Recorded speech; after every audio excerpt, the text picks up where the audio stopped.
it's here. And he is so excited. Oh my God, he's like a little girl.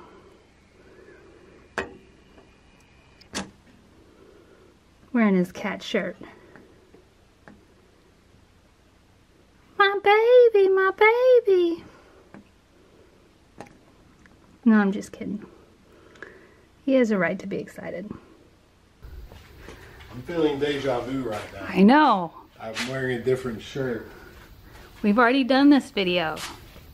Yeah. But the other one was less expensive. That's not Ruby. Nope. That's Blueby. It's a blue something.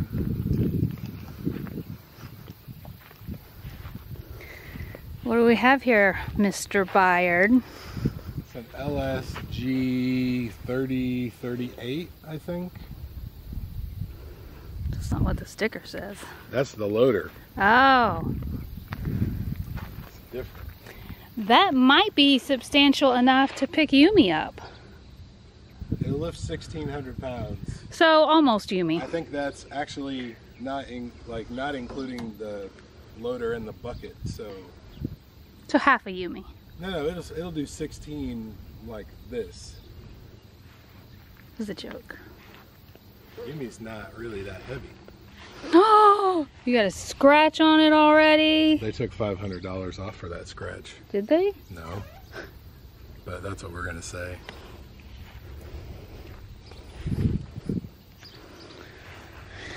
So this is a 3-cylinder diesel, 38 horsepower tractor, 4-wheel drive, front loader, and it did come with the brush hog. I just gotta grease everything up before I take it for a spin. Okay. Would you like to drive it? Yeah. Okay. Get up on it.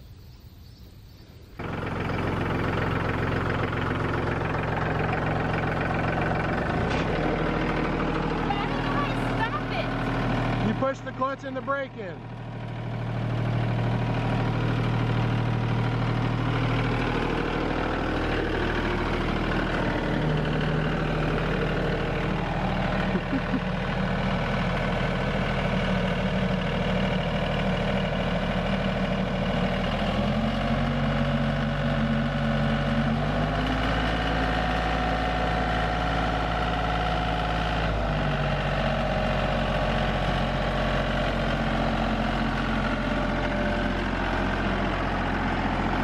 Want to go faster, put it in second or put it in medium. You done?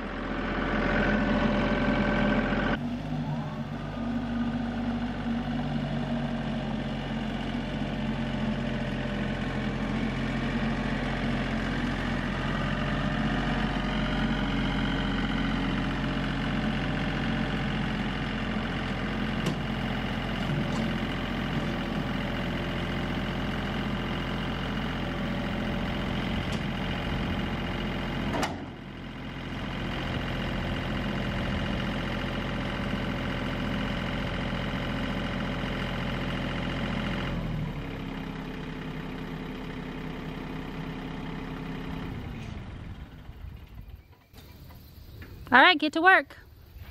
They gave you a full tank. Oh, nice. That is how you run a business. When they delivered the zero turn, he told me there was a thimble of gas in it. Just enough to get it on and off the trailer. You said that's how you do business, but you didn't say what the business was. You have to give them a shout out. Oh, well, I'm going to do that later when I put on my hat. Okay. It's Right Tractors. I think they're in Oklahoma City. They're on 23rd, Northeast 23rd and Douglas.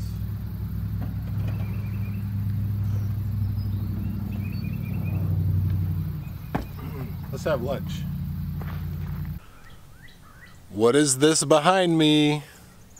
It's a new tractor day, guys. So, my voice doesn't really pick up behind the camera that well. So I'll just tell you about it real quick. Let me, why don't I get up on it? Actually, let me show you it first and then we'll talk about it.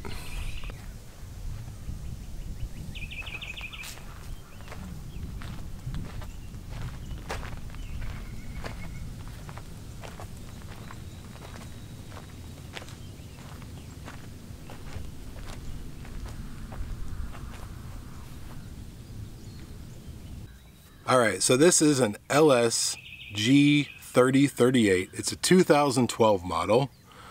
It has 115 hours on it. Apparently some older gentleman owned it and didn't really use it that much, and then his wife died and he moved to town, so the tractor shop sold it on consignment for him. So I got a pretty smoking deal. They were asking $13,500 for it, and I asked them if there was any wiggle room, and they said no, that's the price. So then when he started typing up the paperwork, he wrote $13,000 even on it. That's for the tractor and the brush hog. So I feel like I got a pretty good deal. It is a 38 horsepower. It's got a synchro shuttle shift transmission, 4 gears and 3 ranges, so it's 12 forward, 12 reverse. I specifically did not want a hydrostatic transmission. They're very handy, but over time they lose a little bit of power. I would rather just have gears. So the loader, I believe, lifts about 1,600 pounds. That's after subtracting the weight of the loader and the bucket itself. The tractor is very clean, the engine's very clean. It's a 3-cylinder diesel. The dealership, Wright Tractors, actually filled it up before they brought it here, which is awesome because my riding mower people did not. So Beth has already driven it. I let her drive it first. I have got some brush hogging to do, but we're supposed to get some storms and hail and stuff sometime today, maybe late afternoon. So I may not get to do any brush hogging for a couple of days. It is 4-wheel drive. I didn't mention that. Most of the newer tractors with loaders are 4-wheel drive. So I asked the guy at the dealership, this is the owner, what assurances do I have that something, isn't going to go wrong after a week or two? And he said that he'll take care of me. He says, I'm not going to sell you a paperweight. This would be a pretty damn expensive paperweight, but they're a pretty good shop from what I've read online, so I trust them. So this thing has the ROPS. Let me see if I can get this magnet off the hood. We've got the ROPS. Somebody zip tied a cup holder onto it, and it looks like it'll fit my big insulated Yeti knockoff, so that's good. Let's flip this thing around. Here's what it looks like when you're up here. We got the loader over here, gear shift, 3-point. We've got the high and the low lockout, so we don't go too far either direction. And then we've got 4-wheel drive over here with low, medium, and high. And then it's actually got a little foot pedal right here.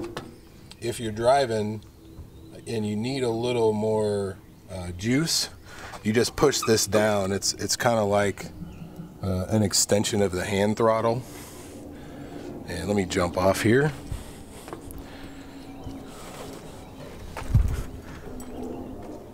And then pretty standard, we got the diff lock over there, and then this adjusts the sensitivity of your 3-point lift. If you want it to go a little slower, if you need a little more finesse, you adjust it one way or the other. So I'm pretty happy with it. I think we got a pretty good deal. I think I'm going to be able to drive the hell out of this thing without really having to worry about too much going wrong. That old Massey, I feel like as soon as I had the fuel problem, I was just waiting for something to go wrong. And it's really a bad attitude to have, but I feel a lot more, what's the word I'm looking for? A lot more confident in this one being that it has low hours. The dealership gave it a once over. They greased everything. You could still see the grease where they greased the zerks here. And all I've really got to do, I need to check the oil in the brush hog gearbox and adjust it. And if it has any zerks, I need to grease those. One thing I really wasn't paying attention to is this thing. I'm not a big fan of the way that hooks up to the PTO. It's like a bolt goes through it.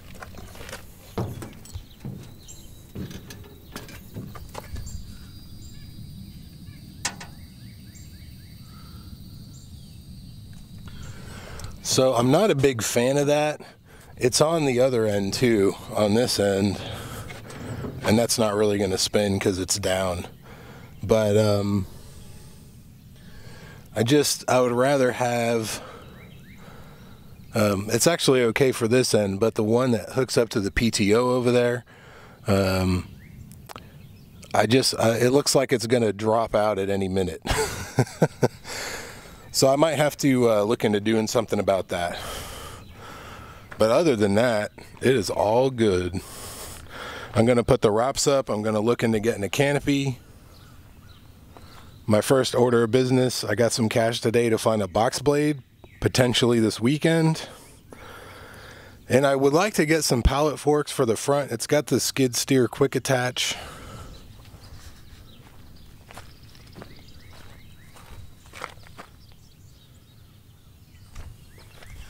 And I also want to get, there's a clamp on debris fork. It just clamps onto the front of your bucket. It's really handy for picking up sticks and leaves and just junk in the yard. You know, it's a debris fork.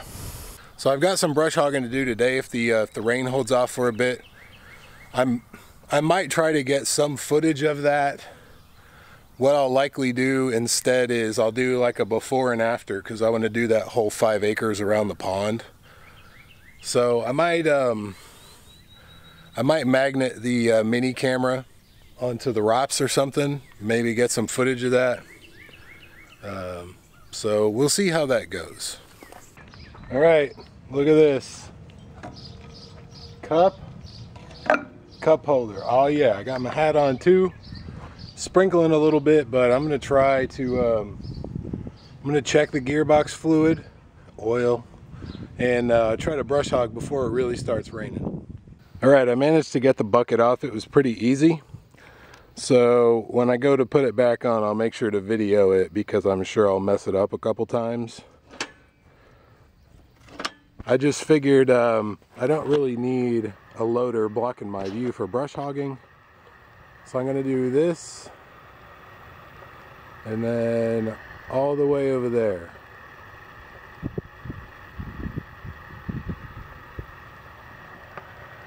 It's not too bad right here because I mowed some of that with the zero turn, but on the other side of that little hill, there's a lot of stuff.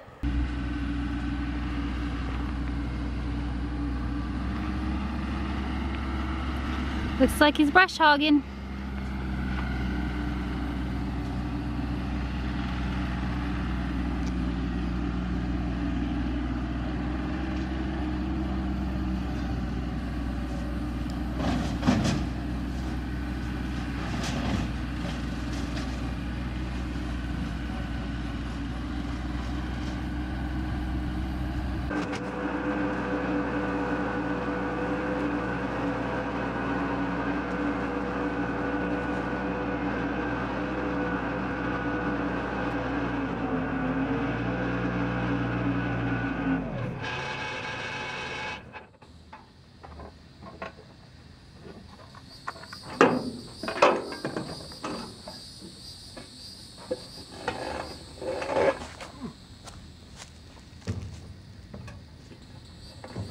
What do you guys think? One annoyance is the way the throttle is. The throttle lever, you push it up to give it more throttle, and it continuously vibrates backward. Maybe it's a safety feature, so I'm basically having to hold that lever up to maintain enough RPMs to run the brush hog. But I'm getting there. This is it's probably about 4.5 acres. We are north of the pond right now. The pond is, if you follow that path, it actually goes to the pond. I'm kind of just trying to follow the contours of the land. I'm not very familiar with this area. We got that huge patch right there. I need to back into with the brush hog and see if I can take some of that out, because that's just crazy. So I think it's going okay so far. You look good. Thanks. On your tractor. Do I look like a country boy? You do. You look very country. You look like Hank Williams. I don't even, junior, senior. I heard that in college because I had a hat similar to this and I had a beard. Does the beard have anything to do with it? The countryness? It has a lot to do with it. The only thing is it's summertime. It's getting hot. So you made a nice little dent in it. Well, to be fair, I did mow 5 wide with the 0 turn right there. But I know, all of the other stuff I did. I think somehow I got a splinter. How did I do that? I don't know. What the hell is wrong with me? I did, but I was messing with mulch. I wasn't. So you're enjoying it?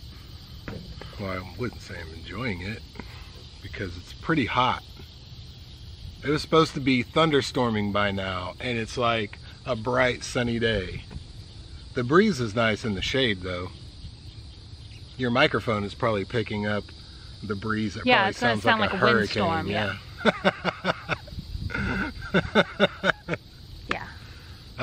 Yeah, no regrets. No regrets. No buyer's remorse. Good. Yet. We'll see if I can get the bucket back on later. That might change my mind a little bit. Well, I think you're sexy on your tractor. Thanks. Why's that bug got to be talking over us? It's right up there. Country. Yeah. Try not to run over any bunnies. I have not seen anything but insects. And they're hopping all over my hood and then hopping at me and... Try not to run over anything fluffy. Okay. Let's put it that way. Deal. What about the cotton plants? They're fluffy. They are fluffy. Those things are a pain in the rear. Speaking of which, I need to check my grill garden, make sure that I don't have a bunch of grass in front of my radiator. If you say so. I do. Let me tell you something. The hydraulic thing right here, right next to the accelerator knob, that thing is hot as hell, man. I gotta get a suicide knob for the steering wheel, and I gotta start wearing gloves. I just brushed that with my pinky, and man, it was like touching a pan full of bacon that's been in at 375 for like 30 minutes, 20, however long it goes for. So I feel like I got a lot done today. I put just over maybe 2.5 hours on this thing. I think my gas gauge might be broke because it's still on the F. Now here's the real question. Would it be ridiculous to drive my tractor out and use it to bring the trash can in from the street? That's the question. My fuel gauge finally moved. It was on the F, or that line, until now. I don't know if you can see, I put about 2.5 hours on it. So this thing seems to be pretty efficient when it comes to fuel. It's only got like a 7-gallon tank or something, so I'll give you my final thoughts in just a few minutes. Alright guys, I'm chilling here with my buddy Domingo. That's what Beth named this flamingo that I got her. So I only spent a couple 2.5 hours on the tractor yesterday. I didn't do anything I couldn't have done with the Massey, but my overall impression is very positive. The loader was our main ask, or that was actually our must-have for this tractor, and I wanted something that had as much or more horsepower than the Massey did. So LS has been making tractors for other companies for a while, New Holland being the most prevalent in the US. Kind of like Yanmar has been making diesel engines forever, and they just decided, hey, let's build a tractor around our engine. So I think that for what you get, if you were to buy a new tractor, I think you could get similar specs in an LS as compared to a Kubota or whatever for a little cheaper. And they're basically, the way they make their tractors, from what I've been researching, basically like all the base model 25 horsepowers, they all basically have the same specs. One company might focus more on the hydraulic pump flow rate, so the loader works better, and another company might, try to inch out a couple more horsepower here or there. But overall, I think we got a pretty good tractor for a pretty cheap price. I didn't have any issues with it yesterday except for that throttle. I'm gonna have to make myself a little redneck cruise control, bungee cord or something. Obviously, it's not such a big deal if you're not using the PTO, which I was. So, it's just one of those things. Take the good with the bad. Right now, the good far outweighs the bad. I did do some footage with the brush hog. I put the little camera up on the ROPS on the magnet mount, and it looks like an earthquake. So you might see a little bit of that. But probably not too much, because I don't want to give anybody motion sickness or anything like that. So this thing is going to really come in handy. Again, I probably mentioned this before. I really need to get the box blade, and then I need pallet forks, and I would like to get debris forks. My budget for this, I was allowing about 15 grand for a used tractor. If I were to buy a 38 horsepower LS now, new, I think it would be 22 or 23,000, and that's just for the tractor. So obviously the warranty would be good, but I think they've got a pretty good track record, and I know a pretty good diesel mechanic, so if something happens with the engine, which is almost immaculate right now, it shouldn't be too hard to fix. But I've got a lot of stuff I want to do. I want to try to clean this place up, make it nicer, smooth it out so, there are not so many ruts and gullies and stuff like that. There's actually a pond out there on the acreage, and it's maybe a little smaller than the one back in the corner, the small pond where the llamas hang out. It's just got a bunch of old tables and wood siding and just random crap in it. I'm very uneasy about burning out here, so having pallet forks, I could scoop most of that stuff out of there and move it somewhere else. They actually broke the little dam that held the pond, so I want to put that back and see if it holds water when it rains, because I think it will. So overall, 2 thumbs up for the new tractor. I want to get Beth out here on it a little more. She got to drive it before I did, and she was very uncomfortable. But she'll get there in time. I think once she, takes a couple minutes, figures out what everything does, that I think she'll have a hell of a time on it. So I'm going to leave it there, guys. I have put our Facebook link down in the video descriptions now. I think it's also up in the banner. So follow us there if you want. I post a lot of pictures there, or I'm starting to. I had to make an official page because they wouldn't let me claim the unofficial page, because apparently having an LLC license from the state, and apparently that doesn't mean anything to Facebook. So I made an official page just on my own. It's easier for me to post pictures there. Beth does Instagram more, so, you know, follow us wherever you want. We're just happy that anybody watches these things at all. So I'm going to leave it there. I'm going to go finish my coffee. Thank you very much for watching, guys. I'll see you in the next one.